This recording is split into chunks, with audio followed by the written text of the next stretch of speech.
ربك الأعلى الذي خلق فسوى والذي قدر فهدى والذي أخرج المرعى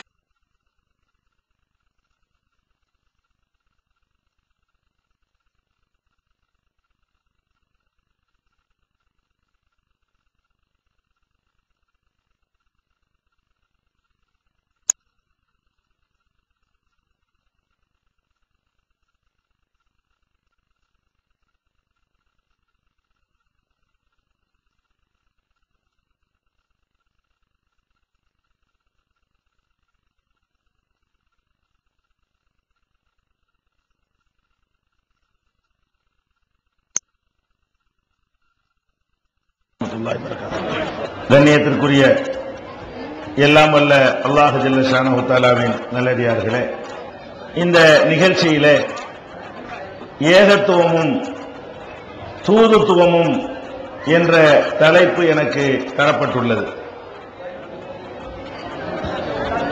இஸ்லாத்தினுடைய இரண்டு அடிப்படைகளாக திகழ்கின்ற ஏகத்துவத்தை பற்றியும் தூதுத்துவத்தை பற்றியும் தமிழ் கூறும் முஸ்லிம்கள் மேலோட்டமாகத்தான் அறிந்து வைத்திருக்கிறார்கள். ஏகத்துவம் என்று சொன்னால் இந்த அகில உலகையும் படைத்து பராமரிக்கின்ற ஒரே ஒரு இறைவன் தான் இருக்கிறான் என்று நம்புவது ஏகத்துவம். தூதுத்துவம் என்றால் இறைவன் மனிதர்களுக்கு நல்வழி காட்டுவதற்காக மனிதர்களிலிருந்து சிலரை தூதராக நியமனம் செய்து அவர்கள் மூலமாக நேர்வழி காட்டினான் என்று நம்புவது தூதுத்துவம். அப்ப மொத்த உலகத்திற்கும் இறைவன் ஒருவன் என்று நம்புவது ஏகத்துவம். இந்த கொள்கையை மக்களுக்கு மனிதர்கள் மூலமாகத்தான் அல்லாஹ் எடுத்துரைத்தான் என்பது தூதுத்துவம். இந்த அளவுக்கு முஸ்லிம்கள் விளங்கி வைத்திருக்கிறார்கள். ஆனால் இந்த ஏகத்துவம் என்பதை முழு பரிமாணத்தோடு, தூதுத்துவம் என்பதை அதனுடைய முழு பொருளோடு விளங்கி வைத்திருக்கிறார்களா என்றால் அவர்களுடைய நடவடிக்கைகளை பார்க்கும் பொழுது முழுமையாக இந்த இரண்டு அம்சங்களையும் புரிந்து கொள்ளவில்லை என்றுதான் நாம் நினைக்க வேண்டி இருக்கிறது.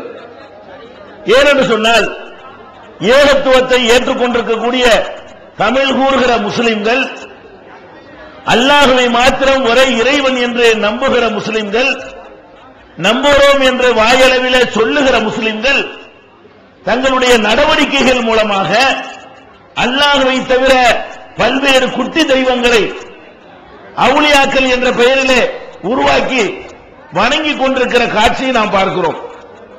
ஒரே இறைவன் தான் என்று ஒரு பக்கம் சொல்லுகிறார்கள், இன்னொரு பக்கத்திலே அவுலியாக்கள் என்ற பெயரிலே, மகான்கள் என்ற பெயரிலே இறந்து போனவர்களை அழைத்து பிரார்த்தனை செய்கிறார்கள், தங்களுடைய கோரிக்கைகளை முன்வைக்கிறார்கள். அல்லாஹ்வுக்கு மாத்திரமே இருக்கின்ற அதிகாரங்களை எல்லாம் அந்த இறந்து போனவர்களுக்கு இருப்பதாக எண்ணிக்கொண்டு அவற்றை அந்த இறந்து போனவர்களிடத்திலே கோரிக்கையாக முன்வைக்கிறார்கள். அப்ப ஏகத்துவம் என்பது உங்களுக்கு சரியா விளங்கல. ஏகத்துவத்தை விளங்கி இருந்தா அல்லாஹ்வை தவிர மற்ற யாரிடமாவது இவர்கள் கையேந்த முடியுமா? அல்லாஹ்வை தவிர யாரிடமாவது இவர்கள் உதவி தர முடியுமா? ரிசுக்கை தர முடியுமா? குழந்தையை கேட்க முடியுமா? நோய் நிவாரணத்தை அவர்கள் பிரார்த்தனை செய்ய முடியுமா? செய்கிறார்கள். அப்ப என்ன காரணம்? இவங்க நினைக்கிறாங்க ரெண்டு அல்லாஹ் என்று சொன்னாதான் அது ஏகத்துவத்துக்கு எதிரானது. ஒரு அல்லாஹ் என்று சொல்லிக்கொண்டு பெரியார்களை அல்லாஹ்வுக்கு நெருக்கமானவர்களாக கருதி அல்லாஹ்விடத்தில் நம்முடைய கோரிக்கைகளை பெற்றுத் தருவாங்க என்று நினைத்தால் அது தவறில்லை. அவங்க நினைக்கிறாங்க, ஏன்பா நீங்க அல்லாஹ் ஒருத்தன் சொல்றீங்க, அவங்ககிட்டே கேட்கலாமே என்று நாம கேட்டா, நாங்க என்ன அவுலியாக்கள் அல்லாஹ்டா சொல்றோம்? அவுலியாக்கள்ங்கிறவங்க மனுஷர்கள் தான் நாங்களும் சொல்றோம். அவங்கள்ட்ட நாங்க எதுக்கு கேட்கிறோம்னு சொன்னா, அந்த அவுலியாக்கள் அல்லாஹ்விடத்தில் கேட்டு எங்களுக்கு வாங்கி தருவாங்க, அவங்களே அல்லாஹ்னு நாங்க சொல்லலையே என்று சொல்லி, அப்ப நாங்க ஏகத்துவத்துக்கு எதிராக இல்ல அவங்க நினைக்கிறாங்க. நாங்க ஒண்ணு ஏகத்துவத்துக்கு எதிராக இல்ல. இதுக்கு என்ன காரணம்? ஏகத்துவம் என்றால் ரெண்டு அல்லாஹ்னு சொன்னாதான் ஏகத்துவத்துக்கு எதிராக. ஒன்றுக்கு மேற்பட்ட இறைவன் இருக்கிறான் என்று வாக்குமூலம் கொடுத்தால்தான் அது ஏகத்துவத்துக்கு எதிர். இது மாதிரி எல்லாம் நடந்து கொள்வது ஏகத்துவத்துக்கு எதிரானது இல்ல என்று நினைக்கிறார்கள். இது சரியா? திருமறை குர்ஆனையும் நபிகள் நாயகம் ஸல்லல்லாஹு அலைஹி வஸல்லமுடைய ஹதீஸ்களையும் நாம் ஆய்வு செய்கின்ற பொழுது இந்த நம்பிக்கையை ஒழிப்பதற்குத்தான் நபிகள் நாயகம் ஸல்லல்லாஹு அலைஹி வஸல்லம் வந்தார்கள் என்பதை நாம் அறிந்து கொள்ள முடிகிறது.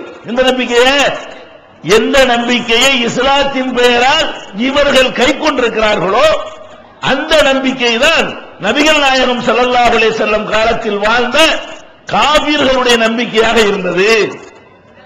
மக்கத்து காபிர்கள் என்று சொல்றோம் இல்லையா, மதீனத்து யூதர்கள் என்று சொல்கிறோம் இல்லையா, இவங்க எந்த மாதிரி அல்லாஹ்வை பற்றி நம்பி இருந்தார்கள்? இவங்க அல்லாஹ்வை நம்பி இருந்தாங்க. எப்படி நம்பி இருந்தாங்க தெரியுமா?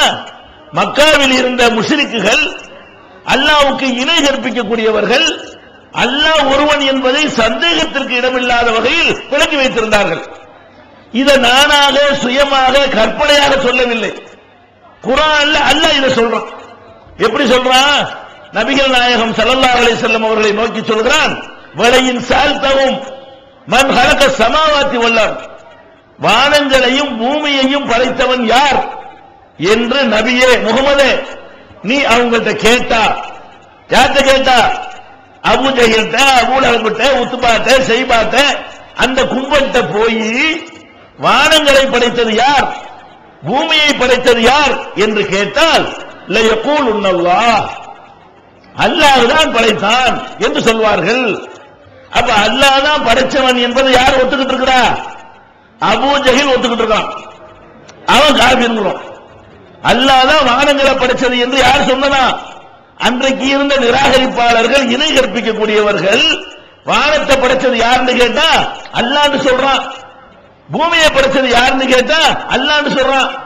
வலையின் சால்தகும் மன் நஸல மினஸ் ஸமாஇ மான் ஃபஅஹ்யா பிஹில் அர்த மின் பாதி மௌத்திஹா வபஸபிஹா மின் குல்லி தாபத்தின், வானத்திலிருந்து தண்ணீரை இறக்கியவன் யார், அதன் மூலம் தானியங்களை முளைக்க செய்பவன் யார், அதன் மூலம் உணவளிப்பவன் யார் என்று கேட்டால் லயகூலுன்னல்லாஹ், அல்லாஹ் தான். யார் சொன்ன இந்த பதில? மக்கத்து காபிர்கள் நம்ம சொல்றோமே, அவங்க வானங்களை படைச்சது அல்லாஹ்ங்கறான், மழையை இறக்குறது அல்லாஹ்ங்கறான், ரிஸ்க் தர்றது அல்லாஹ்னு சொல்றான். இன்னும் சொல்ல போனால் எல்லா அதிகாரமும் அல்லாஹ்விடத்தில் என்று அவன் சொல்லி இருக்கிறான். குல், நபியே நீங்கள் கேளுங்கள், மன்பி எதிகி மலக்கூத்து குள்ளி செய்யின், அனைத்து பொருட்களுடைய அதிகாரம் யார் கையில் இருக்கிறது என்று கேளுங்கள். சயகூலுன லில்லாஹ், அல்லாஹ்வுக்கு தான்.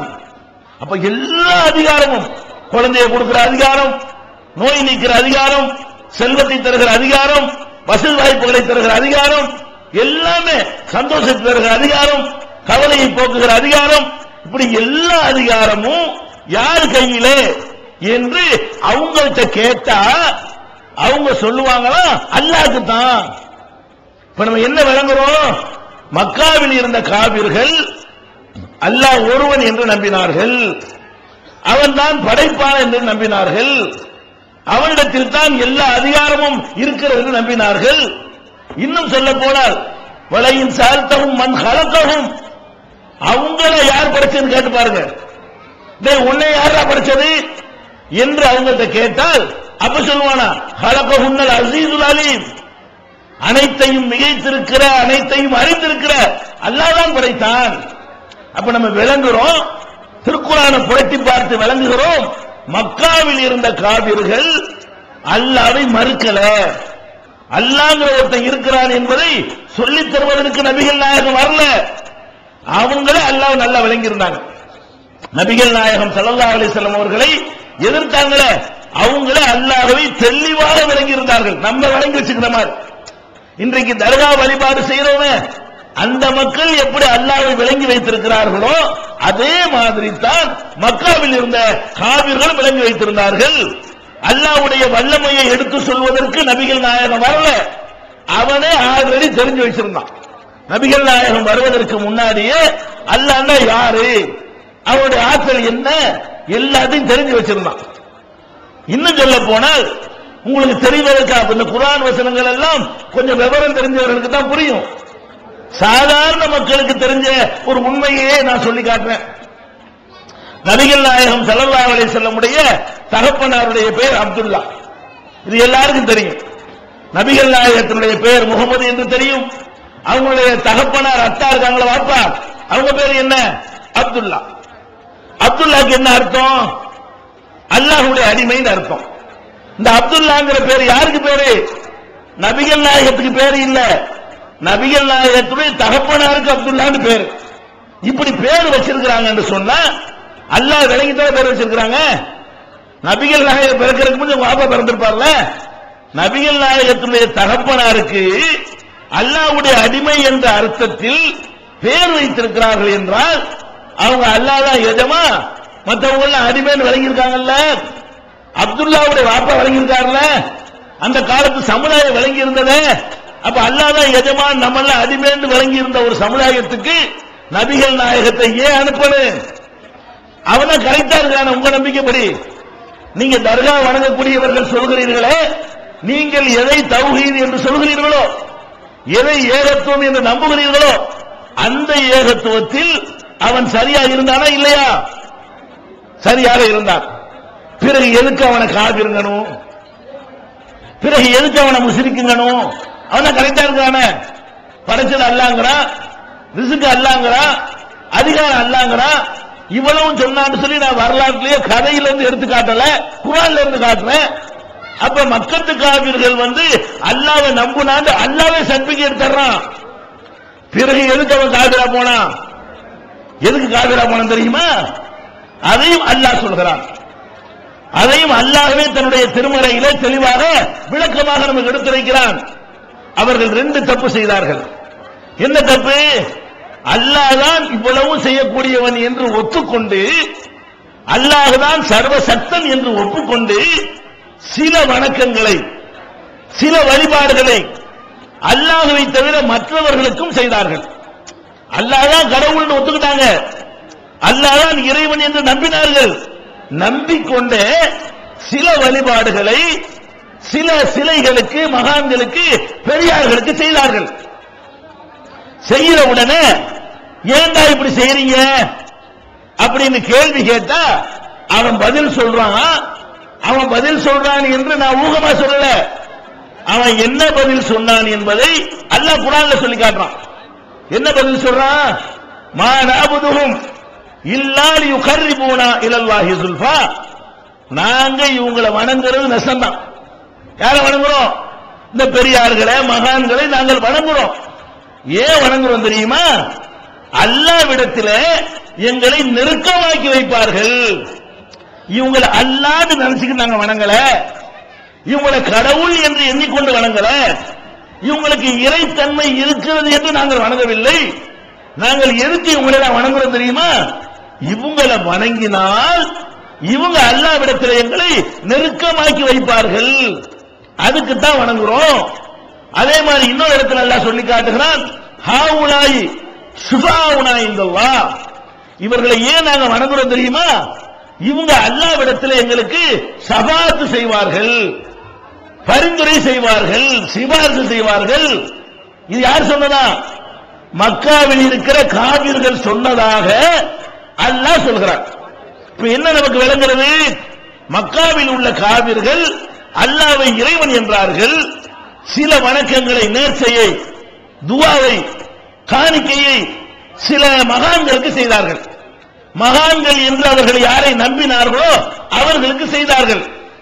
ஏன்டா இந்த மாதிரி பண்றீங்க? அல்லாஹ்வை கேட்கலாமே, அல்லாஹ்வை வணங்கலாமே, அவனிடத்தில் பிரார்த்தனை செய்யலாமே என்று கேட்டால் அதுக்கு என்ன பதில் சொல்றான்? நாங்க அல்லாஹ்னு நினைச்சுக்கிட்டா வணங்குறோம், இவர்களை வணங்கினால் இவர்கள் அல்லாஹ்விடத்தில் எங்களை நெருக்கமாக்கி வைப்பார்கள், இவர்களை வணங்கினால் அல்லாஹ்விடத்தில் வாங்கி எங்களுக்கு தருவார்கள். இப்ப நீங்க யோசிச்சு பாருங்க, மக்கா உள்ள காபிர் இருக்கான அவன் சொன்னதும் நம்ம சொன்னது ஒரே மாதிரி இருக்குதா? ஒரே மாதிரி இருக்காங்க. இன்னைக்கு தர்கா வழிபடுறவன் போய் கேளுங்க, தர்கா வழிபடுறான இறந்து போன ஆட்களை கூப்பிடுறான அவன்கிட்ட போய் கேளுங்க, யாரா உன்னை படைச்சது? அல்லாஹ்மா. யாரா உனக்கு ரிஸ்க் தர்றது? அல்லாஹ்னு சொல்லுவான். ஏன்டா அங்க போய் நேர்ச்சை பண்ற? வாங்கி தருவாங்கல்ல அல்லாஹ், அதுக்கு தான்.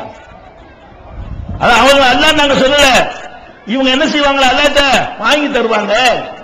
அப்ப நீங்க சிந்திச்சு பார்க்க வேண்டும், மக்கத்து காபிர் எதை சொன்னானோ அதையே சொல்வதற்கு பேர் இஸ்லாமா?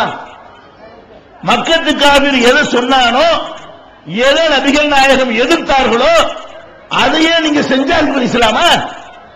நீங்க இப்ப சொல்றீங்களே, இதை எதிர்க்கத்தான் நபிகள் நாயகம் வந்தார்கள். அல்லாஹ்வை சொல்லித்தர வரவில்லை. அல்லாஹ் கடவுள் என்று ஒத்துக்கொண்டு அந்த கடவுளை மனிதன் நேரடியாக நெருங்க இயலாது, யாரையாவது பிடிச்சுத்தான் நெருங்க இயலும் என்று நினைத்தானே, அந்த நம்பிக்கையை தகர்க்கத்தான் நபிகள் நாயகம் ஸல்லல்லாஹு அலைஹி வஸல்லம் வந்தார்கள். அதை சொன்னதற்காகத்தான் அடிக்கப்பட்டார்கள்.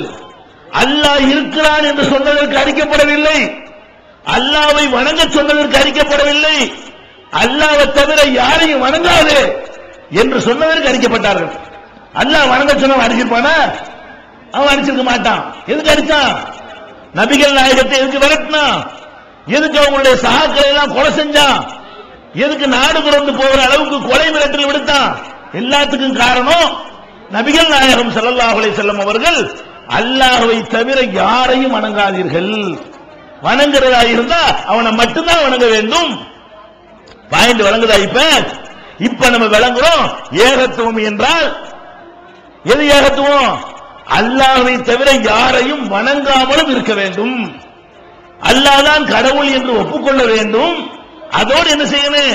எந்த ஒரு வணக்கத்தையும் எந்த ஒரு இபாதத்தையும் அல்லாஹ்வை தவிர யாருக்கு நாங்க தரமாட்டோம், கொடுக்க மாட்டோம் என்று நம்புவதற்கு பெயர் தான் ஏகத்துவம். இத சொன்ன உடனே சில பேர் இருக்கிறாங்க, இந்த சமாதி வழிபாடுகளை எல்லாம் நியாயப்படுத்துவதையே தொழிலாக கொண்டு சில பேர் அழைக்கிறார்கள். ஏன்? அவங்க என்ன சொல்லுவாங்க என்று கேட்டா, மக்கத்து காபிர்கள் சிலைகளை, கற்பனையான சிலைகளைத்தான் அப்படி அழைத்தார்கள், நாங்க மகான்களை அழைக்கிறோம். இவங்க வாதம் என்ன சொல்லுவாங்க என்று கேட்டா, மக்கத்து காபிர்கள் யாரை கூப்பிட்டானா? அல்லாஹ்வை தவிர வேற ஆட்களை வணங்க கூடாதுதான். மக்கா காபீர் செஞ்ச வேலை என்னன்னு கேட்டா, சிலைகளை வணங்கினாங்க. நாங்க யாரை வணங்குறோம்? அவுலியாக்களை, மகான்களை வணங்குறோம். சிலையும் மகான் ஒன்னா அப்படின்னு கேட்டு இந்த தவறான நம்பிக்கையை நியாயப்படுத்துவார்கள். இதுக்கு என்ன காரணம்? அவர்களுக்கு குர்ஆனை பற்றியும் நபிகள் நாயகம் ஸல்லல்லாஹு அலைஹி வஸல்லமுடைய முழு வாழ்க்கையை பற்றியும் அறிவு இல்லாத காரணம். மக்கத்து காபிர்கள் வணங்கினானே, அவன் இவர்கள் வணங்குற மகான்களை விட பெரிய மகான்களை தான் வணங்கினான். இவங்க யார மகான்கிறாங்க? நாகூர் ஆண்டவர் மகான்கிறாங்க, அப்துல் காதர் ஜிலானி மகான்கிறாங்க, இன்னும் கட்ட பக்கீர்சான், நெட்ட பக்கீர்சான், யார் யாரையோ மகான் என்று சொல்கிறார்கள். இவங்களெல்லாம் மகான்கள் என்பதற்கு ஆதாரம் இருக்கா? ஒரு ஆள மகான் என்று சொல்வதாக இருந்தால் அவர் இறைவனுக்கு எப்படி அஞ்சி நடந்தாரோ அதை வச்சுதான் மகான் தீர்மானிக்க முடியும். அல்லாஹ் குர்ஆன்ல சொல்லி காட்டுகிறான், அவுலியாக்கள் யார் என்று கேட்டால், அலா இன்ன அவுலியா அல்லாஹி லா ஹவுஃபுன் அலைஹிம் வலா ஹும் யஹ்சனூன் அல்லதீன ஆமனூ வ கானூ யத்தகூன். அவங்க இந்த பாதியை தான் சொல்லுவாங்க, இன்னொரு பாதியை சொல்ல மாட்டாங்க. அதை சேர்த்து நான் வாசிக்கிறேன். அலா இன்ன அவுலியா அல்லாஹி, அல்லாஹ்வுடைய நேசர்கள் இருக்கிறார்கள், அவர்கள் லா ஹவுஃபுன் அலைஹிம், அவர்களுக்கு அச்சமும் இல்லை, வலா ஹும் யஹ்சனூன், அவர்கள் கவலைப்படவும் மாட்டார்கள். அவங்க யார் தெரியுமா? அல்லதீன ஆமனூ, அவர்கள் நம்பிக்கை கொண்டிருப்பார்கள், கானூ யத்தகூன், இறைவனை அஞ்சக்கூடியவர்களாக இருப்பார்கள். அப்ப அல்லாஹ்வை எந்த அளவுக்கு அஞ்சுகிறார்களோ அந்த அளவுக்கு அவர் இறை நேசர். ஒருவர் அல்லாஹ்வை அஞ்சுகிறாரா இல்லையா? அச்சம் என்பது உள்ளத்துல உள்ள ஒரு விஷயம். வெளியில உள்ள வச்சுக்கிட்டு அஞ்சுறது உங்களுக்கு இடம் போட முடியுமா? நான் பாட்டுக்கு பள்ளி வாசலே கதின்னு இருக்கிறேன், அதனால நான் அல்லாஹ்வை அஞ்சுறேன் ஆயிருமா?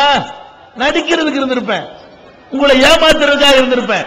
நான் பெரிய ஜும்பா போட்டுட்டேன், பெரிய தாடி வச்சுட்டேன், பெரிய தலப்பா வச்சுட்டேன், இதனால நான் அல்லாஹ்வை அஞ்சுறேன்னு உங்களுக்கு சொல்ல இயலுமா? உங்களை ஏமாத்துறதுக்கு இப்படி பண்ண இயலாதா? நான் அல்லாஹ்வை அஞ்சுறேனா இல்லையா என்பது எனக்கு தெரியும், என்னை படைத்த இறைவனுக்கு தெரியும். உங்களுக்கு எப்படி தெரியும்? நீங்க அல்லாஹ்வை அஞ்சுறீங்களா என்பது உங்களுக்கு அல்லாஹ்வுக்கு தான் தெரியுமே தவிர உங்க பொண்டாட்டி கூட தெரியாது. ஒரு மனுஷன் நினைச்சால் மனைவி கூட ஏமாத்தலாம். அல்லாஹ் அஞ்சுற மாதிரி ஏமாற்று கோலம் போட முடியும்?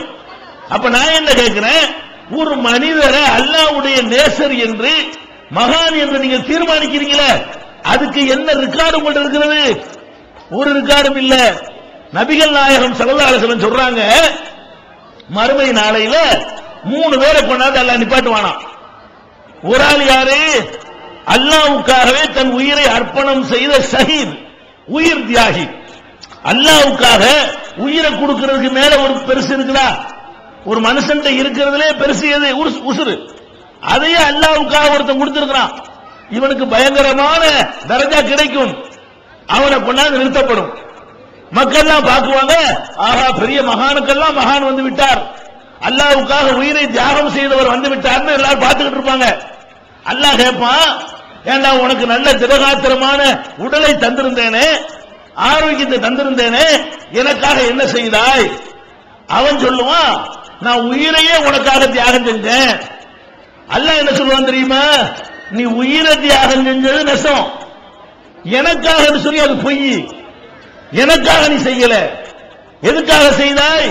உன்னை வீரன் என்று 4 பேர் பாராட்டணும், அதுக்கு தானே செஞ்ச. பாராட்டிட்டாங்க, போ இழுத்துட்டு போங்க நரகத்துக்கு. இப்ப என்ன வருங்குது? நம்ம எல்லாம் மகான் நினைச்சுக்கிட்டு இருந்த ஒரு ஆளு நரகத்துக்கு போறாரு. நம்ம ஏன் மகான் நினைச்சோம்? உயிர் தியாகம் பண்ணார்ல, அதை பார்த்து நம்ம மகான்கிறோம். ஆனா அல்லாஹ் எதை பார்க்கறான்? இங்க பார்க்கறான். இந்த அல்லாஹ்வுக்காக செஞ்சாரு, பேர் வாங்குறதுக்கு செஞ்சாரு. இவருக்கு ஷஹீதுடைய அந்தஸ்து கிடையாது. மறுபடி ஒரு ஆலிம், மார்க்கத்தை கற்றறிந்த ஒரு ஆலிமை கொண்டாந்து நிறுத்தப்படும். மக்கள் பார்ப்பாங்க, பெரிய அசரத்து வந்துட்டாரு, நம்மளுக்கெல்லாம் பையத்து கொடுத்தாரு, நம்மளை நேர்வழி காட்டினார், அப்படியா இப்படியான்னு மக்கள் பயங்கரமா பார்த்துட்டு இருப்பாங்க. எப்படி நல்லடியார் மகான் வந்துட்டாரு. அல்லாஹ் கேட்பான், உனக்கு மார்க்க அறிவை தந்தானே, என்ன செஞ்சா? அவன் என்ன சொல்லுவான்? என்ன செஞ்சானா? ஊர் ஊரா போய் பிரச்சாரம் பண்ணனே, உனக்காக பண்ணு அவன் சொல்லுவான். அல்லாஹ் என்ன சொல்லுவான்? நீ பிரச்சாரம் பண்ணலாம் நெசம், எனக்காக வேண்டி பண்ணலையா? உன்னைய 4 பேர் அறிஞன் என்று பாராட்டணும்னு செஞ்ச, பாராட்டிட்டாங்க. அங்கே கிடைச்சு போச்சு கூலி, இழுத்துக்கிட்டு போங்க நரகத்துக்கு. அப்புறம் ஒரு வள்ளல், வாரி வாரி வழங்கிய வள்ளல் வருவார், கொடை வள்ளல். அவர்கிட்ட கேட்பான் அல்லாஹ், என்னப்பா அவனுக்கு நிறைய செல்வம் தந்தனே, என்ன செஞ்ச? அல்லேலி கொடுத்தனே. அவன் சொல்லுவான், உனக்காக அல்லேலி கொடுத்தேன். அல்லேலி கொடுத்த எனக்காவா? உன்னை வள்ளல்னு போஸ்டர் வச்சு ஒட்டணும்னு கொடுத்த, ஒட்டி விட்டாங்க. வள்ளல்னு 4 பேர் பாராட்டணும்னு கொடுத்த, பாராட்டிட்டாங்க. இழுத்துட்டு போங்க நரகத்துக்கு. இதுல என்ன உங்களுக்கு விளங்குது? ஒரு மனிதனை நல்லடியார் என்று நமக்கு தீர்மானிக்க முடியாது. ஒரு மனிதனை மகான் என்று சொல்ல நம்மால் இயலாது. வெளிப்படையான தோற்றத்தை வைத்து நம்ம மகான் என்று நினைத்தால் அல்லாஹ்விடத்தில் ஒரு மகான் இல்லாமல் போய்விடலாம். இப்ராஹிம் நபி மகான் இல்லைன்னு உங்களுக்கு சொல்ல முடியுமா? இஸ்மாயில் நபியை மகான் இல்லைன்னு சொல்ல முடியுமா? மூசா நபியை மகான் இல்லைன்னு உங்களுக்கு சொல்ல முடியுமா? அப்ப நபிமார்கள் என்பவர்கள் அல்லாஹ்வால் தேர்வு செய்யப்பட்டு இவங்க என்னுடைய நல்லடியார்கள் என்று அல்லாஹ்வை சொல்லி குர்ஆன்ல டிக்ளேர் பண்ணிட்டான். அவங்கள மகான் சொல்லலாம். இப்ராஹிம் நபியை நம்ம மகான் என்று சொல்லலாம்ங்க, மூசா நபியை மகான் சொல்லலாம், அய்யூப் நபியை சொல்லலாம், எல்லா நபிமார்களையும் சொல்லலாம். ஏன் சொல்லலாம்? அல்லாஹ் சொல்கிறார். யாரை மகான் என்று அல்லாஹ்வை டிக்ளேர் பண்ணிட்டானோ அவங்கள நாம மகான் என்று சொல்லலாம். இப்ப வாங்க, மக்காவில் உள்ள காபீர் இருக்கானே, அவன் யாரை கூப்பிட்டான் தெரியுமா? காபத்துல்லாவுல இப்ராஹிம் நபிக்கு சிலை வச்சிருந்தான், காபத்துல்லாவுல இஸ்மாயில் நபிக்கு சிலை வச்சிருந்தான், காபத்துல்லாவுல ஈசா நபியுடைய தாயார் மரியமுக்கு சிலை வைத்திருந்தான். இந்த செய்திகள் எல்லாம் சஹீஹுல் புகாரியில ஆதாரப்பூர்வமாக பதிவு செய்யப்பட்டிருக்கிறது. அந்த சிலைகளைத்தான் வேண்டினான். யார வேண்டினான்? இப்ராஹிம் நபியை தான் போய் வணங்கினான், இஸ்மாயில் நபியை தான் வணங்கினான், மரியமை தான் வணங்கினான். அப்ப அவன் நீங்க நினைக்கிற மாதிரி, நீங்க நம்ம மகான வணங்கின மாதிரியும் அவன் மண்ணாங்கட்டி வணங்கின மாதிரி நினைக்கிறீர்கள். நீங்கள் மகான வணங்கல, அவர்கள் உறுதிப்படுத்தப்பட்ட மகான்களை வணங்கினார்கள். அப்ப அல்லாஹ் ஏத்துக்கிட்டானா? இப்ராஹிம் நபியை தானே வணங்குறாங்க. அவர் அல்லாஹ்வுக்கு நெருக்கமான அடியார், அது தனி விஷயம். அவரை போய் வணங்கலாமா? அது தனி விஷயம். இஸ்மாயில் நபி அல்லாஹ்வுடைய நல்லடியார், அது தனி விஷயம். மரியம் அலைஹிஸ்ஸலாம் உலகத்து பெண்களிலே சிறந்தவர், குர்ஆன்ல அல்லாஹ் சொல்லிவிட்டான். வஸ்தஃபாக்கி அலா நிசாயில் ஆலமீன், அகிலத்து பெண்களை விட உன்னை நான் தேர்வு செய்து கொண்டேன் என்று அல்லாஹ் நற்சான்று வழங்குகிறான் மரியமுக்கு. அது உண்மை. அதுக்காக வேண்டி அவங்களை வணங்குவீங்களா? அதுக்காக வேண்டி அவங்களை போய் துஆ செய்வீங்களா? அதுக்காக வேண்டி அவங்கள்ட்ட கேட்பீங்களா? இதான் மேட்ரு. இப்ப நம்ம என்ன வழங்குறோம்? அவன் என்னமோ மண்ணாங்கட்டியை வணங்கின மாதிரி, இவர்கள் மகான்களையா கண்டுபிடிச்சு வணங்கின மாதிரி வேறுபடுத்துறீங்களே. அப்படி வேறுபடுத்துறதுக்கு இடமே இல்ல. அடுத்து என்ன சொல்லுவாங்க? பொய்யின் ஆயிடுச்சா, அவன் தான் மகான வணங்கினான். நீங்க தான் சந்தேகத்துக்குரியவர்களை வணங்குறீங்க. சைத்தான கூட இருக்கலாம். நீங்கள் வணங்கக்கூடிய பல பேர் என்னவா இருக்கலாம்? சைத்தான கூட இருக்கலாம் அல்லாஹ்விடத்தில். அப்ப நீங்கள் நினைக்கிற மகான்களை விட நிச்சயிக்கப்பட்ட மகான்களை வணங்கியதைத்தான் அல்லாஹ் என்ன பண்றான்? காபிர்கள் என்கிறான், முஸ்லிக்குகள் என்கிறான், இணை கற்பிப்பவர்கள் என்கிறான். இதை நீங்கள் புரிந்து கொள்ள வேண்டும். அடுத்து என்ன செய்வாங்க தெரியுமா? இந்த மகான்களை வணங்குறோம்னு சொல்லக்கூடிய கூட்டம் அதை நியாயப்படுத்துவதற்காக எடுத்து வைக்கிற வாதம் என்னன்னு கேட்டா, அது சிலையா வணங்குனாங்கல்ல, நாங்க என்ன சிலையா வணங்குறோம்? சிலையா இல்ல, கபரை வணங்குறானவோ. கபர்னா வணங்கலாமா? எதை வணங்க கூடாதா? சிலையை வணங்க கூடாது. இப்ப அல்லாஹ்வை தவிர யாரையும் வணங்க கூடாதுங்கிறதா பிரச்சனையே தவிர, அது சிலையா இருந்தா என்ன, கபரா இருந்தா என்ன, இது சாதாரண அறிவுள்ளவனுக்கு தெரியும். இவங்க என்ன சொல்றாங்க? அது சிலை வடிவம், நாங்கள் வணங்குறது கபர் வடிவம், ரெண்டு வேற வேற என்று சொல்வார்கள். ஆனால் இது சாதாரண அறிவு படித்தவர்களுக்கு இது அறியாமல் விளங்கும். இருந்தாலும் இவர்களுக்கு விளங்காத காரணத்தினால் அதுக்கு நம்ம ஆதாரத்தை சொல்றோம். ஓ, கபர் வணக்கம்னா ஓகேன்னு சொல்றீங்களா? வாங்க நபிகள் நாயகம் ஸல்லல்லாஹு அலைஹி வஸல்லம் உடைய மதீனா வாழ்க்கைக்கு வாங்க. மக்கா வாழ்க்கையில அவங்க சந்திச்சாங்களா, அவன் சிலையை வணங்கினான். மதீனா வாழ்க்கையில சந்திச்சாங்களா யூதர்கள், அவன் என்ன வணங்கினான்? மதீனாவில் போய் யாரை பார்க்கிறாங்க? நபிகள் நாயகம் ஸல்லல்லாஹு அலைஹி வஸல்லம் அவர்கள் யகூதிகளை சந்திக்கிறார்கள். யகூதிகள் என்ன பண்ணிட்டு இருந்தா, நபிகள் நாயகம் ஸல்லல்லாஹு அலைஹி வஸல்லம் அவர்கள் மரணிக்கிறதுக்கு ஒரு 5 நாள், மரணமாவதற்கு 5 நாளைக்கு முன்னாடி மூர்ச்சையாகுறாங்க, மறுபடியும் தெளிச்சி அடைகிறாங்க, மறுபடியும் மூர்ச்சையாகுறாங்க, மறுபடியும் தெளிச்சி அடைகிறாங்க. இந்த கண்டிஷன்ல ஆயிஷா நாயகியுடைய மடியில சாய்ந்து கொண்டு நபிகள் நாயகம் ஸல்லல்லாஹு அலைஹி வஸல்லம் சொன்னார்கள், லானல்லாஹுல் யஹூத வன் நஸாரா, யகூதிகளையும் நசாராக்களையும் அல்லாஹ் சபிக்கிறான். யகூதி நசாராக்கள் மீது அல்லாஹ்வுடைய சாபம் இறங்குகிறது. ஏன் இறங்குகிறது? என்ன பாவம் செய்ததற்காக இந்த சாபம் இறங்குகிறது? அதையும் நபிகள் நாயகம் விளக்குகிறார்கள். இத்தகது குபூர அன்பியாஹிம் மசாஜித், இவர்கள் தங்கள் நபிமார்களுடைய கபர்களை வணக்கத்தலங்களாக ஆக்கினார்கள். எதை வணக்கத்தலங்களாக ஆக்கினார்கள்? நபிமார்களுடைய சிலைகளை அல்ல. எதை வணக்கத்தலங்களாக ஆக்கினார்கள்? இத்தகது குபூர அன்பியா, குபூர்ங்கிற வார்த்தை வருது, குபூர்னா கபர், குபூர அன்பியாஹிம் மசாஜித், நபிமார்களுடைய கபர்களை மஸ்ஜிதுகளாக, வழிபாட்டு தலங்களாக, தர்காக்களாக ஆக்கினார்களே. அதன் காரணமாக யகூதிகளின் மீதும் நசாராக்களின் மீதும் அல்லாஹ்வுடைய சாபம் இறங்குகிறது. அல்லாஹ் சபிக்கிறான். இதை யார் சொன்னா? நபிகள் நாயகம் ஸல்லல்லாஹு அலைஹி வஸல்லம் சொல்றாங்க. இப்ப நபிமார்களை கபர் வடிவத்திலும் வணங்கக்கூடாது வணங்குதா? மக்காக்கார நபிமார்களை சிலையா வடிச்சு வணங்கினான். மதீனாவில் இருந்த யூதர்கள் நபிமார்களை அடக்க ஸ்தலத்தை அவன் கடவுளாக நினைத்து வணங்கினான். அதுக்காக என்ன கிடைக்கும்ங்கறாங்க? அவர்களுக்கு அல்லாஹ்வுடைய சாபம் இருக்கிறது. ஆயிஷா நாயகி சொல்றாங்க, லவ்லா தாலிக லஅப்ரஸு கப்ரஹு, இப்படி நபிகள் நாயகம் ஸல்லல்லாஹு அலைஹி வஸல்லம் எச்சரிக்கை செய்யாமல் இருந்தால் அவர்களுடைய கபரையும் உயர்த்தி கட்டியிருப்பார்கள். நல்ல வேளைக்கு கடைசி நேரத்தில் நபிகள் நாயகம் எச்சரித்து விட்டார்கள் என்று ஆயிஷா நாயகி சொல்றாங்க. அப்ப இதுல என்ன நம்ம விளங்குறோம்? நல்லடியார்கள் மகான்கள் என்று நினைத்துக் கொண்டு அவர்களை சமாதியாக ஆக்கி அவர்களை வணங்கிக் கொண்டிருந்த மக்களையும் நபிகள் நாயகம் எதிர்த்தார்கள், அதையும் ஒழித்தார்கள். இப்ப நம்ம சிந்திச்சு பார்க்கணும், யகூதிகள் செஞ்ச தப்பு என்ன? யகூதிகள் அல்லாஹ்வை மறுத்தானா? மறுக்கல. யகூதிகள் அல்லாஹ் இல்லைன்னு சொன்னானா? இல்ல. அல்லாஹ் படைக்கலன்னு சொன்னானா? யகூதிகள் அழகா சொல்றான். என்ன சொல்றான்? அல்லாஹ் தான் படைச்சவன், அல்லாஹ் தான் ராசிக்கு, அல்லாஹ் தான் காலிக்கு, அனைத்தையும் அறிஞ்சவன் அல்லாஹ். அதே நேரத்தில் நாங்க நபிமார்கள்ட்டையும் போய் கேட்போம். ஏன் கேட்போம்? அவங்க எங்களுக்கு அல்லாஹ்ட்ட வாங்கி தருவாங்க. இப்ப இது சரின்னா நீங்க தர்காவுல போய் கேட்கறது சரின்னு சொன்னா அவன் சொல்றது சரிதானே? பாராட்டில இருக்கிற ரசூல் ஸல்லல்லாஹு அலைஹி வஸல்லம் யகூதிகள் மீது அல்லாஹ்வுடைய அருள் இறங்கட்டும். ஏன் நபிமார்களுடைய கபர்களுக்கெல்லாம் தர்கா கட்டிட்டான், அதனால அருள் பொழியட்டும்னு சொல்லியிருப்பாங்க. சஹாபா இறங்கட்டும் ஏன் சொன்னாங்க? அப்ப நம்ம விளங்குறோம், அல்லாஹ்வை தவிர யாரையும், அது மகானாகவே இருந்தாலும், உறுதிப்படுத்தப்பட்ட மகானாகவே இருந்தாலும், அவரை அழைக்க அனுமதி கிடையாது. அவரை அழைக்கிறதுக்கு மார்க்கத்தில் தௌஹீதுக்கு, ஏகத்துவத்துக்கு அது எதிரானது என்பதை புரிந்து கொள்ள வேண்டும். இன்னும் சொல்ல போனால், ஒருபடி மேலே போய் சொல்ல போனால், இவர்கள் அழைக்கிறார்களே, யார் அழைக்கிறாங்க? அப்துல் காஜிலானி, அவர் இவர் ஹாஜி அலி எல்லாத்தையும் கூப்பிடுறாங்க. இவர்கள் எல்லாம் உயிரோடு இருக்கிறார்களா, மூத்தாகி விட்டார்களா? மூத்தாகி விட்டார்கள். மூத்தாவலன்னு அவங்க சொல்லவே இயலாது. மூத்தாவலன்னு சொன்னாங்கன்னா நிறைய விஷயங்களை மாட்டிக்கிறாங்க. மூத்தாவாதல கொண்டு புதைக்கலாமா?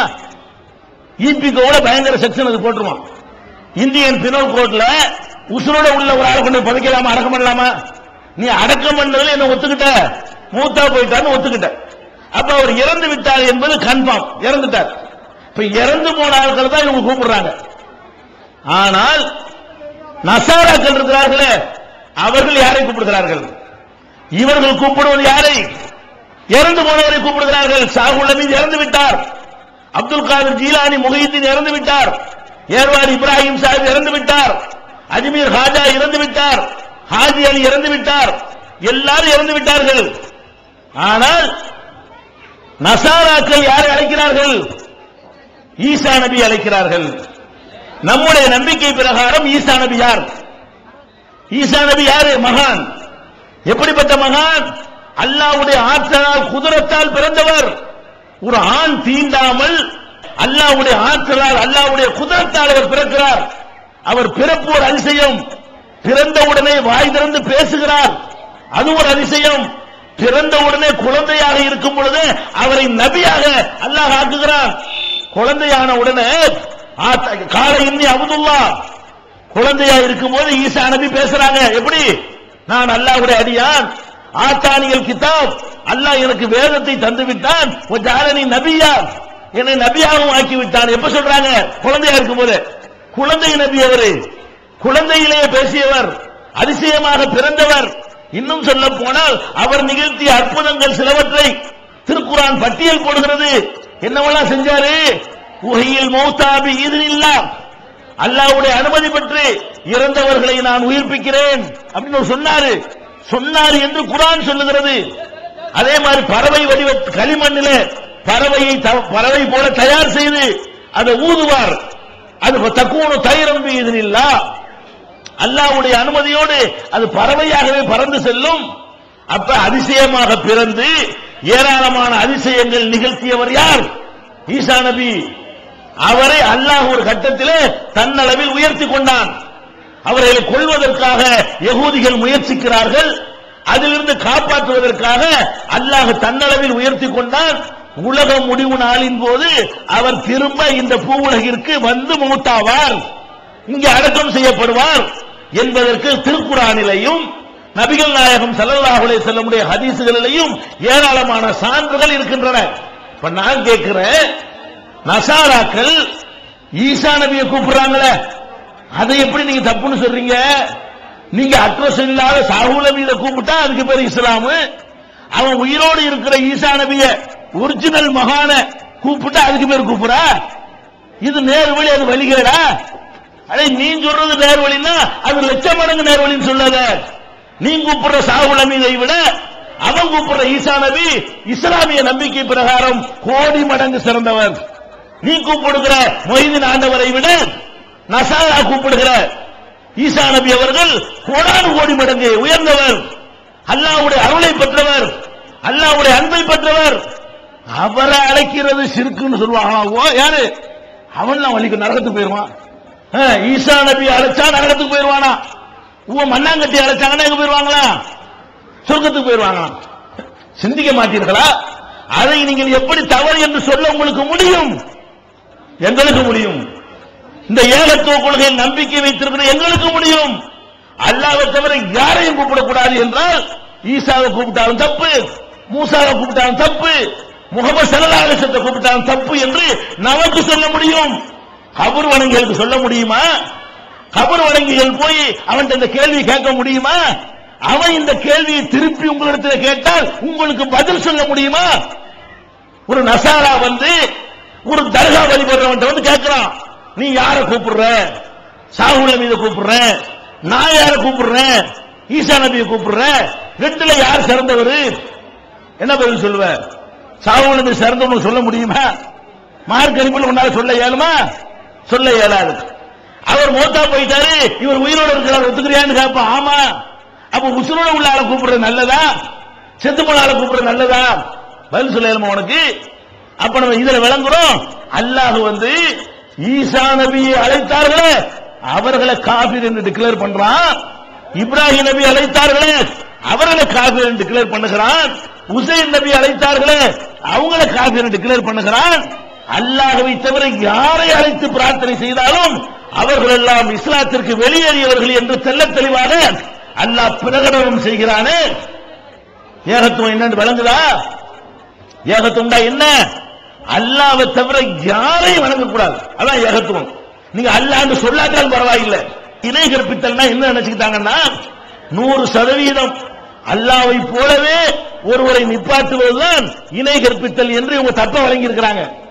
அதுதான் ஏகத்துக்கு எதிரி என்று தப்பா நினைக்கிறாங்க. அல்லாஹ்வுக்கு இருக்கிற 100 பண்புகள்ல ஒரே ஒரு பண்பில் இவர் அல்லாஹ்வை போல இருக்கிறார் சொன்னாலும் அவன் இணை கற்பிச்சுட்டான். அல்லாஹ்வை போல ஒருத்தர் இருப்பதாக எந்த வகையிலும் யாரும் அல்லாஹ்வை போல கிடையாது. இப்ப நீங்க எடுத்துக்கொள்ளுங்கள், இந்த தர்கா வழிபடுறாங்க இல்லையா, இறந்து போனவங்களை கூப்பிடுறாங்களா இல்லையா, கொடிமரத்தை வணங்குறாங்களா இல்லையா, இவங்களுடைய ஒவ்வொரு செயலையும் பாருங்க.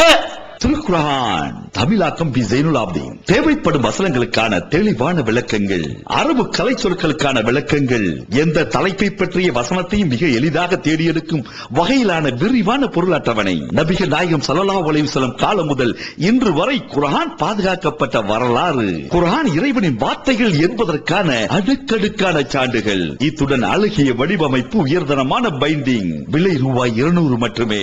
வெளியீடு Moon publication, number 3, post office தெரு, மண்ணடி, சென்னை 1. Phone number 65690810.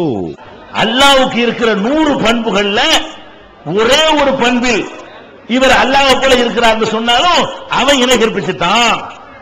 அல்லாஹ்வை போல ஒருத்தர் இருப்பதாக எந்த வகையிலும் யாரும் அல்லாஹ்வை போல கிடையாது. இப்ப நீங்க எடுத்துக்கொள்ளுங்கள், இந்த தர்கா வழிபடுறாங்க இல்லையா, இறந்து போனவங்களை கூப்பிடுறாங்களா இல்லையா, கொடிமரத்தை வணங்குறாங்களா இல்லையா, இவங்களுடைய ஒவ்வொரு செயலையும் பாருங்க. ஒண்ணு, அந்த பெரியாரை அல்லாஹ்வுக்கு சமமாக்குவார்கள். இல்லை என்று சொன்னா அல்லாஹ்வுக்கு மேலே வைப்பார்கள். எப்படி மேலே வைப்பார்கள்? இப்ப நம்ம வந்து அவளியாட போய் கேட்கிறோம், அவளியாவே நீங்க தான் எங்களுக்கு பிள்ளையை தரணும், ஏன்டா இப்படி கேட்கிற? அல்லாஹ் எங்களை பத்தி கொஞ்சம் சொல்லுவார்ல அப்படிங்கிறான். இதுக்கு என்ன அர்த்தம்? யாருக்கு யார் சொல்லணும்? எனக்கு வந்து உங்களை சொல்றதா இருந்தா உங்களை எனக்கு தெரியாம இருக்கணும், தெரியாதுன்னு சொல்லி கொடுப்போம். ஒரு ஆளை வந்து என்கிட்ட அறிமுகப்படுத்துறீங்க, அவரை ஏன் அறிமுகப்படுத்துறீங்க? எனக்கு அவர் தெரியாது, தெரியாதனால கூட்டிட்டு வந்து இவர் தான் நிறைய உதவி செய்யறாரு, மீட்டிங்லாம் நன்கொடை கொடுத்திருக்காரு அப்படின்னு சொல்லி என்கிட்ட செய்வீங்க, அறிமுகப்படுத்துவீங்க. எனக்கே முன்னாடி தெரிஞ்சிருந்தா அறிமுகப்படுத்துவீங்களா? இப்ப இவன் என்ன சொல்றான்னு கேட்டா, நான் அல்லாஹ்ட்ட கேட்கிறேன், யா அல்லாஹ் என்னுடைய வறுமையை போக்கு, என்னுடைய கவலையை நீக்கு, எனக்கு ஒரு பிள்ளையத்தா. அல்லாஹ் என்ன செய்யறான்? இவன் யாரு பையன்? இவன் யாருன்னு தெரியலையே. அவர் கூட்டிட்டு வா, சாகுல் நபி வந்திருக்கிறார். யா அல்லாஹ் இவர் யார் தெரியுமா? இவர் தான் இன்னாருடைய மகன், இன்னார் இந்த ஊர்ல பிறந்தார். இப்படி அறிமுகப்படுத்த போறாரா? அட யாரு போய் எதுக்கு இப்படி அல்லாஹ் சொல்லணும்ங்கிற? இவர் என்ன அல்லாஹ்வுக்கு சொல்லிக் கொடுக்கிறது? நீங்க இப்ப என்ன சொல்ல வர்றீங்கன்னு கேட்டா, அல்லாஹ்வுக்கு என்னை பத்தி தெரியாதே போலவும் இந்த மகான் வந்து என்னை பத்தி அல்லாஹ்வுக்கு சொல்லிக் கொடுக்கிறாருன்னு சொன்னா, இப்ப யாருக்கு நாலேஜ் கூட?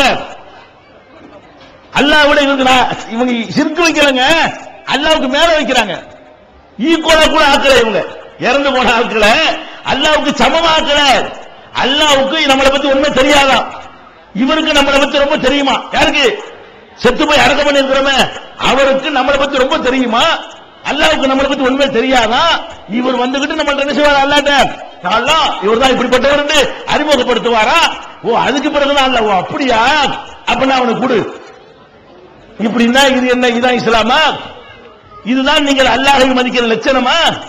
அப்ப சிந்திச்சு பார்க்க வேண்டும். இது அல்ல, இது அல்லாஹ்வுக்கு மேல நீங்க வச்சிருக்காங்க. சில பேர் என்ன செய்வாங்கன்னு கேட்டா, இந்த நம்பிக்கை நியாயப்படுத்துவதற்காக வேண்டி பலவிதமான உதாரணங்களை சொல்வாங்க. என்ன உதாரணம்? இப்ப நம்ம கோர்ட்டுக்கு போறோம், என் மேல ஒரு வழக்கு போட்டாங்க. வழக்கு போட்டா நானே வாதாடுவேனா?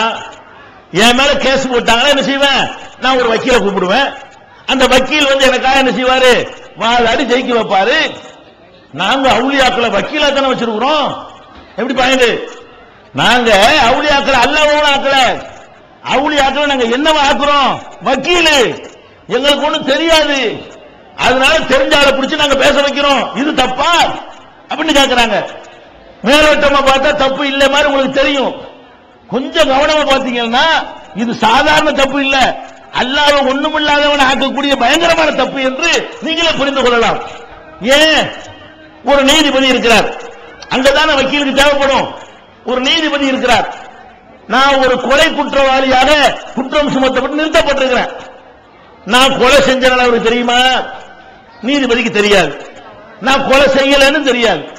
நீதிபதிக்கு அந்த இறந்து போன கொல்லப்பட்ட ஒருத்தனை யாரு கொன்றான்னு தெரியாது. நான் கொன்ன நானும் தெரியாது, நான் கொல்லல யாரும் தெரியாது. அவர் எதை வச்சு முடிவு செய்த நிலையில் இருக்கிறாரு? இந்த வக்கீலுடைய வாதத்தை கேட்பார். அரசு வழக்கறிஞர் என்ன சொல்றாரு, இந்த குற்றவாளியுடைய வழக்கறிஞர் என்ன சொல்றாரு, ரெண்டையும் கேட்பார். சாட்சியத்தை பார்ப்பார், ஆவணங்களை பார்ப்பார், மருத்துவ ரிப்போர்ட்டுகளை மெடிக்கல் ரிப்போர்ட்டை பார்ப்பார்.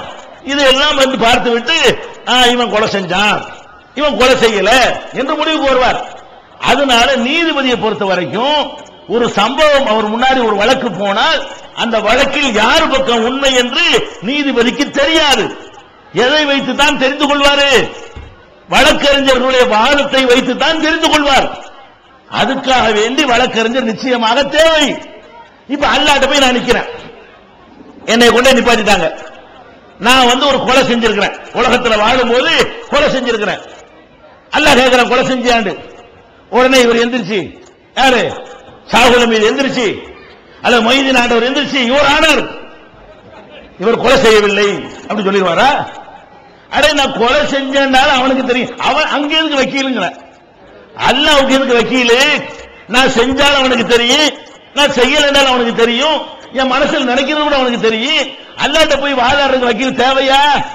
அவன் தான் எல்லாத்தையும் எழுதுறதுக்கு ரெண்டு பேரை நியமிச்சு, மா யல்ஃபில் மின் கௌலின் இல்லா லதைஹி ரகீபுன் அதீத், எந்த ஒரு வார்த்தையை நீ மொழிந்தாலும் அங்கே பதிவு செய்யக்கூடியவர்கள் இல்லாமல் இல்லை என்று அல்லாஹ் சொல்லி காட்டுகிறார்.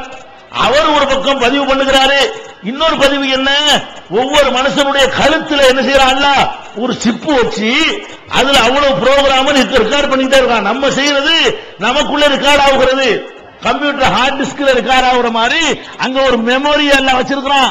குல்ல இன்சானின் அல்ஸம்னாஹு தாயிரஹு ஃபீ உனுகிஹி, அவனுடைய கழுத்திலே அவனுடைய பதிவேட்டை பதித்து வைத்திருக்கிறோம். அதை எல்லாம் எடுப்பான், அம்புட்டு போட்டு விட்டா என்னென்ன செஞ்சமோ அவ்வளவு வரும். தூக்கி வீசுவான் கையில, புனிதா கையில. இக்கற கிதாபக்க, உன்னுடைய பதிவேட்டை பார், படித்து பார். கபாபி நப்சிக்கல் யௌம அலைக்க ஹசீபா, உனது பதிவேட்டை பற்றி நீனே முடிவு செய்து கொள். எல்லாம் வரும். அவன் சொல்லுவானா, மாலிஹாதல் கிதாப், இது என்ன பதிவேடு? லாயு வாதிரு சகீரத்தன் உலா கபீரத்தன், ஒரு சின்னதை விட மாட்டேங்குது, ஒரு பெருசை விட மாட்டேங்குது, எல்லாத்தையும் அப்படியே பதிவு செஞ்சு வச்சிருக்குதே. இங்க எதுக்கு வக்கீலு? இவ்வளவு தெளிவா பொறுப்போட எல்லாம் கையில வச்சுட்டு இருக்கும் போது எந்திரிச்சு வாதாடி நம்மளை காப்பாத்திருவாங்களாம். யாரு? அப்படின்னா அல்லாஹ்வுக்கு ஒண்ணும் தெரியாத மாதிரி இந்த நாகூர் ஆண்டவர் போய் சொல்லி கொடுத்துதான் அல்லாஹ் நம்மளை பத்தி முடிவெடுக்கிற மாதிரி நம்புறீங்களே. இப்ப நீங்கள் அல்லாஹ்வை பெரியவனாக சொல்கிறீர்களா? அல்லாஹ் தக்பீர் கட்டும்போது சொன்னா மட்டும் போதுமா? அல்லாஹ் தான் மிகப்பெரியவன் என்ற நம்பிக்கை இங்க அடிபட்டு போகுதா இல்லையா? அல்லாஹ்வுடைய விஷயத்துல வக்கீல் எதுக்கு? மனுஷனுக்கு வக்கீல் வேணும். அப்புறம் என்ன சொல்லுவாங்க?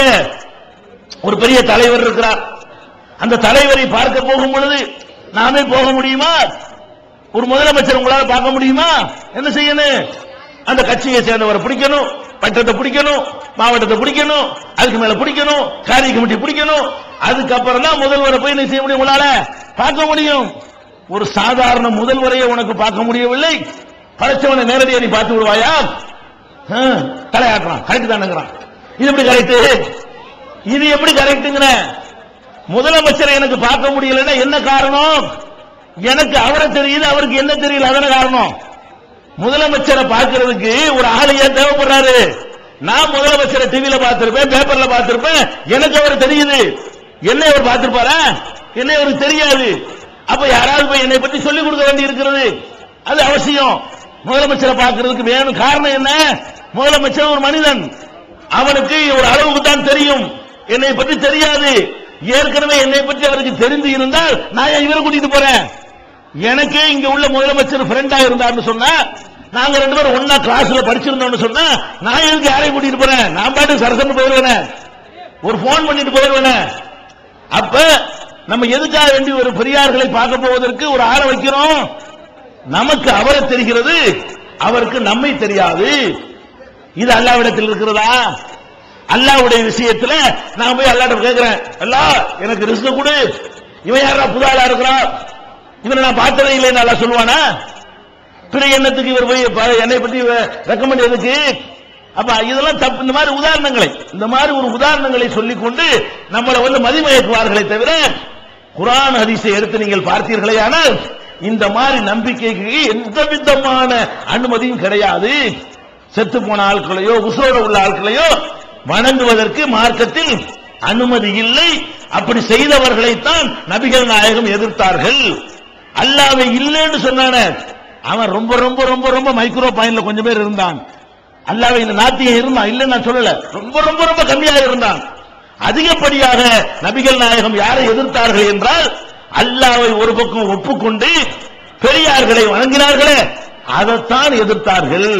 அதைத்தான் சிர்க் என்றார்கள், அதைத்தான் குஃப்ர் என்றார்கள், அதை ஒழிக்கத்தான் வந்தேன் என்றார்கள். இந்த ஒரு அடிப்படையை நம்ம முதலிலே மனதில் பதிய வைத்துக் கொள்ள வேண்டும். இரண்டாவதாக அடுத்து கவனிக்க வேண்டியது, ஒரு மனிதன் ஏகத்துவத்தை அடுத்து வழங்க விஷயம். ஏகத்துவம் என்றால் ஃபர்ஸ்ட் நீங்கள் புரிந்து கொள்ள வேண்டியது, அல்லாஹ்வை தவிர யாரையும் நீங்கள் வணங்கிடக் கூடாது. அது எவ்வளவு பெரிய மகத்துவமிக்க ஆள் என்று உறுதிப்படுத்தப்பட்டாலும் சரி. இரண்டாவது விளங்க வேண்டும், திருக்குர்ஆனையும் நபிகள் நாயகத்தினுடைய பொன்மொழிகளையும் நீங்கள் எடுத்து பார்த்தீர்களே ஆனால், அல்லாஹ் எந்த ஒரு மகானா இருந்தாலும் சரி, அவர்களை அடிமை என்கிற நிலையை தாண்டி இன்னொரு இடத்தில் அல்லாஹ் வைக்கவே இல்லை.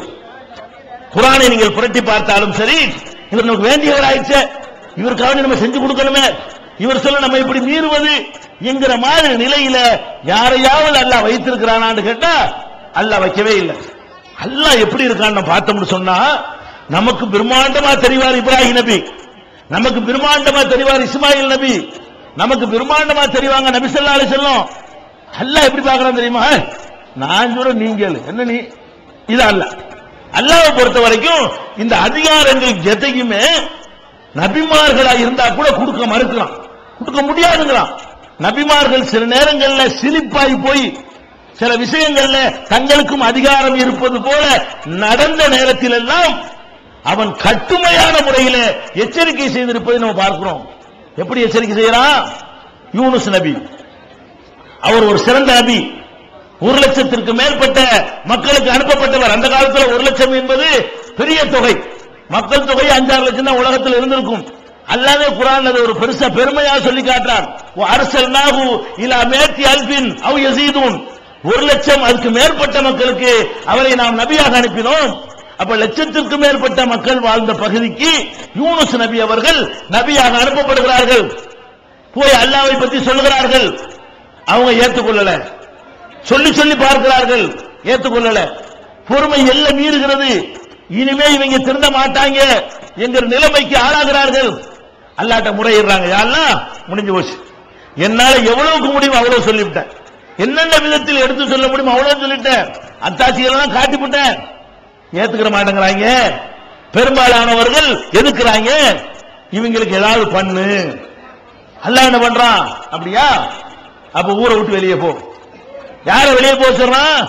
யூனுஸ் நபியையும் அவரை ஏற்றுக்கொண்ட நன்மக்களையும் ஊரை விட்டு வெளியேற்றான். வெளியேற்ற அழிப்பான். நபிமார்கள் காலத்துல இப்ப அப்படி அழிக்க மாட்டான் அல்லாஹ். இப்ப நல்லவங்களை எல்லாம் தனியா பிரிச்சு விட்டு கெட்டவங்களே அழிக்க மாட்டான்.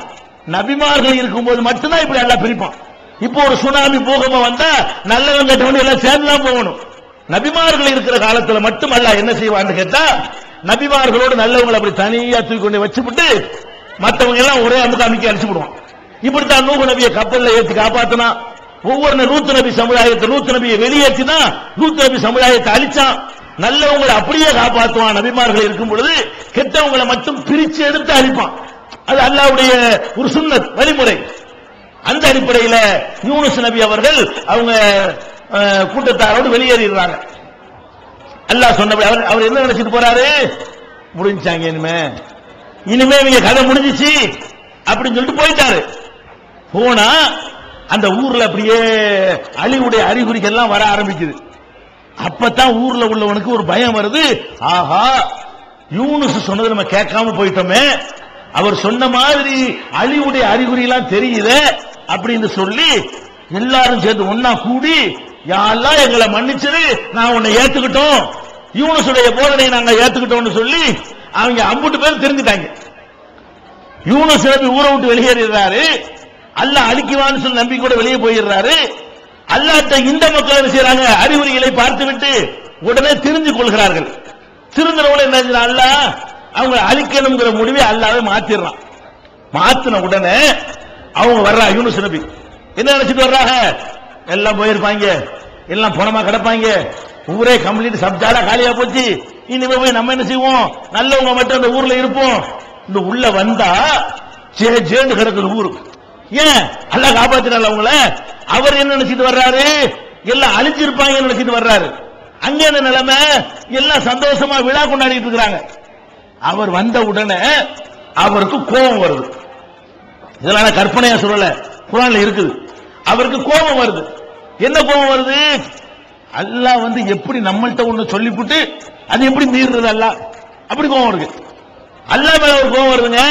என்கிட்ட இருந்து அழிக்கிறேன்னு சொன்னா சொல்லி போட்டு கடைசியில பார்த்தா அழிக்காம இருக்கிறான், நான் எந்த முகத்தை வச்சுட்டு உள்ள போறது எங்க நினைச்சாரு என்ன தெரியல. அவருக்கு பயங்கரமான கோபம் ஊரை விட்டு ஊருக்கு நுழையாம கோபம் திரும்பி போறாரு. இது அல்லாஹ் குர்ஆன்ல சொல்றான், வதன்னூனி இஸ்தஹப முகாலிபன் ஃபலன்ன அல்ல நக்திர் அலைஹி ஃபனாதா ஃபில் ظுலுமாத்தி அல்லா இலாஹ இல்லா அன்த சுப்ஹானக இன்னி குன்து மினல் ஸாலிமீன். இந்த மீன் வயிற்றில் இருந்தாரே யூனுஸ், அவரை பற்றி நினைத்து பாருங்கள். அல்லாஹ் சொல்லி காட்டுறான். இவர் என்ன செஞ்சாரு, இஸ்தஹப முகாலிபன், கோபித்துக் கொண்டு போகிறார். அவரு யாருக்கு கோபிக்கிறாரு, என்கிட்ட கோபிச்சுக்கிட்டு போறார். ஃபலன்ன அல்ல நக்திர் அலைஹி, அவர் மீது நமக்கு சக்தி இல்லை என்று நினைத்துக் கொண்டார். கோவிச்சு எங்க போவாங்கிற, நீ கோவிச்சுக்கிட்டு எங்க போவ, எங்க போனாலும் ஏன் ஊர் தானப்பா, நீ இந்த ஊர்ல இருந்து கோவிச்சுக்கிட்டு நீ கல்கத்தாவுக்கு போனா கல்கத்தாவும் என்னுடைய ஊர் தானே, கல்கத்தாவுல இருந்து கோவிச்சுக்கிட்டு நீ சென்னைக்கு போனா அதுவும் என்னுடைய ஊர் தான், எங்க கோவிச்சுட்டு போற. அல்லாஹ் கேட்கிறான், இவர் என்னுடைய தீர்ப்புக்கு கட்டுப்படாம இவர் சொல்றத நான் கேட்கணும்னு நினைக்கிறார். இவர் சொல்வதை நான் கேட்கிறதா, நான் என்னுடைய முடிவுக்கு அவர் கட்டுப்படுவதா என்பதற்காக நான் என்ன செஞ்சேன், அவரை மீன் வயிற்றிலே சிறை வைத்தேன். அங்கே இருந்து கொண்டு லா இலாஹ இல்லா அன்த சுப்ஹானக இன்னி குன்து மினல் ஸாலிமீன் என்று அழுது புலம்பினார். அல்லாஹ் சொல்லி காட்டுறான். இதுல என்ன விளங்குது, அல்லாஹ் ஒரு ஜட்ஜ்மெண்ட் பண்ணும் பொழுது இறை தூதர்களாக இருந்தாலும் அடிமையாக சரணடைய வேண்டும். இவருடைய முகத்தாசனைக்காக இவருடைய கௌரவத்துக்காக அல்லாஹ் முடிவெடுக்க மாட்டான். உண்மையில இவருடைய கௌரவம் பாதிக்குமா இல்லையா? உங்களுக்கு நீங்க மக்கள்கிட்ட ஒண்ணு சொல்லிவிட்டு சொன்னபடி நடக்கல என்று சொன்னா அந்த மக்கள்கிட்ட நீங்க தலைகாட்ட இயலுமா? இயலாது. இவ்வளவு பெருசா பந்தாவா சொல்லிட்டு போனா நடக்கலையே கேட்பானா இல்லையா? அப்ப யூனுஸ் நபிக்கும் அந்த மாதிரி ஒரு அவமானம் வருது. அல்லாஹ் பார்க்கல, நான் பாட்டுக்கு நினைச்சு செஞ்சுக்கிட்டே இருப்பேன், நீ என்ன செய்யற கேட்டுட்டு போகணும், அழிச்சா அழிக்குவேன், அழிக்காம விட்டா விடுவேன், அதுக்கு ஏன் ரைட். இதுல நீங்க கொஸ்டின் பண்ணுவீங்களா, இதுல எழுத்து கேள்வி கேட்பீங்களா அப்படின்னு அல்லாஹ் சொல்லி காட்டுறான். இதோடு நிக்கிற அல்லாஹ். இதோட முக்கியமான விஷயம், நபிமார்களை பற்றி குர்ஆன்ல சொல்லும் பொழுது எல்லா நபிமார்களையும் பேசிட்டு அல்லாஹ் சொல்லுவான், உலாயிகல்லதீன ஹதாஹுமுல்லாஹ், அந்த நபிமார்களுக்கு அல்லாஹ் நேர்வழியை காட்டினான். ஃபபிஹுதாஹு முக்ததி, அவங்களுடைய நேர்வழியை நீ பின்பற்று. மீடியா வேர்ல்ட் வழங்கும் புதிய தலைப்புகள். சத்தியத்தை சொல்பவர்கள் யார், புதிய கொள்கையை சொல்பவர்கள் யார், இந்திய முஸ்லிம்கள் நேற்று இன்று நாளை, புகை மது போதை ஒழிப்போம் வாருங்கள். மார்க்கத்தின் எச்சரிக்கை. சிந்திக்க தூண்டும் இஸ்லாம். நபிமார்கள் வாழ்வு தரும் படிப்பினை. மூட நம்பிக்கை ஃபிர்தௌசி, ஆணவம் ஃபிர்தௌசி, ஏற்றத்தாழ்வுகள் அல்தாஃபி.